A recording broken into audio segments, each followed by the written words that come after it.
Hello, Ram Ram, जय सेवालाल सर्वांना. आज मी तुमच्यासाठी घेऊन आले आहे बंजारा स्पेशल हातावर थापून बनलेली ज्वारीची बाटी आणि एकदम चविष्ट दहीची राबडी. ही गावाकडची पारंपरिक रेसिपी आहे, खूप साध्या सामानात आणि एकदम भन्नाट चवीची. शेवटपर्यंत व्हिडिओ नक्की बघा आणि आवडल्या तर लाईक, शेअर आणि नवीन असाल तर सबस्क्राईब करायला विसरू नका. एक मुठभर लसूण घ्यायची, एक मुठभर मिरची घ्यायची, अर्धा चम्मच जिरं घ्यायचं आणि कोथिंबीर ते मिक्सरमध्ये काढून घ्यायचं. अर्धी वाटी बेसन घ्यायचं आणि अर्धा गिलास दही आहे त्यामध्ये चांगलं असं फेटून घ्यायचं. आणि दही बेसन फेटणं झालं की लगेच त्याच्यामध्ये 1-1.5 ग्लास पाणी टाकायचं आणि हे लसूण जिरं आणि मिरचीची जी पेस्ट आहे त्याच्यामध्ये टाकून द्यायची. खूप छान वास येते त्याला. तर याच्यामध्ये लगेच 1 चम्मच हळद आणि 1 चम्मच मीठ टाकायचं. चांगलं याला मिक्स करून घ्यायचं. मग लगेच घ्यायची स्टाईलमध्ये कढई आणि गॅसवर ठेवायची. आता हे बघा कढीपत्ताशिवाय तर कढी होतच नाही. तर ह्या कढीला आमच्यामध्ये राबडी म्हणतात आणि तुमच्यामध्ये कढी म्हणतात. तर इथं कढईमध्ये तेल टाकून मस्तपैकी 1 चम्मच मोहरी टाकली. मोहरी तडतडली की त्याच्यामध्ये कढीपत्ता टाकला. लगेच चम्मच चटणी टाकून हे मस्त फोडणी देऊन घेतलं. म्हणजे थोडंसं मीठ याच्यात पुन्हा डबल टाकलं आणि पाणी पण टाकलं. तर आता हे चांगलं असं हलवून घ्यायचं आणि थोडीशी कोथिंबीर पुन्हा टाकली आणि त्याला ठेवून द्यायचं आता साईडला. तर आता घ्यायची ज्वारीची भाकर बनवायला.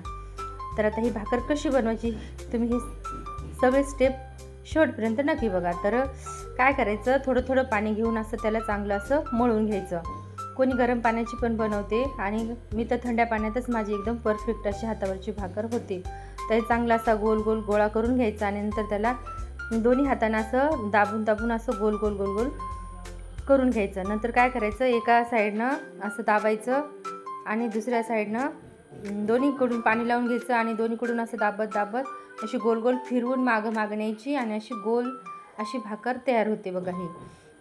तर तुम्ही स्लो मोशनमध्ये हा व्हिडिओ बघू शकता तुम्हाला जर भाकर अशी बनवायची असेल तर नक्की ट्राय करा एकदा, खूप भारी लागते. तर बघा किती मोठी माझी भाकर झाली. तर मी टाकली तिला तव्यावर लगेच. तर एकीकडून थोडीशी भाजली की लगेच तिला दुसरीकडून पलटी करायची.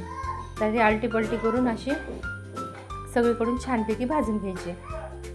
तर काही तव्यावर पण भाजली आणि काही मी गॅसवर थोडी कडक खायला वाटली तर गॅसवर पण भाजायची. तर आता मी दुसरी लगेच भाकर घेतली बनवायला. तर बघा पहिलेच गोल असा मोठा उंडा तयार करून घ्यायचा आणि नंतर तिला थापायला घ्यायची. तर ह्या हातावरून त्या हातावर अशी करत मी एकदम गोल आणि पातळ आणि मोठीच्या मोठी अशी ज्वारीची भाकर बनवून घेतलेली आहे. तर तुम्हाला माझी ज्वारीची भाकर आवडली का नक्की कमेंटमध्ये सांगा. तर आता ही पण आलटीपलटी करून अशी भाजून घ्यायची.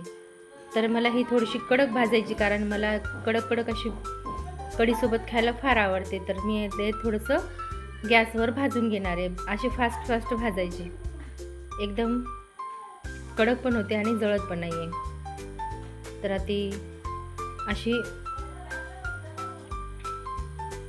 गॅसवर आणि ही चुलीवर पण भाकर एक नंबरच होते. पण आता मी चूल पेटवली नाही सध्या, माझ्या घराचं बांधकाम चालू आहे, माझ्याजवळ चूल पेटवायला जागा नाही म्हणून मी गॅसवरच तुम्हाला दाखवलेली आहे. नंतर मी पुढे चुलीवर पण बनवून दाखवणार आहे एक व्हिडिओ. तर ही मस्तपैकी अशी चुरून घ्यायची आणि भरपूर अशी कढी त्याच्यावर घ्यायची. कढी टाकून मस्तपैकी त्याच्यावर टाकायची 2-3 चम्मच तूप. तर माझ्या अशाच नवनवीन गावाकडच्या रेसिपीसाठी मला सबस्क्राईब करा. तर चला भेटूया अजून एक नवीन रेसिपीसोबत. बाय सर्वांना.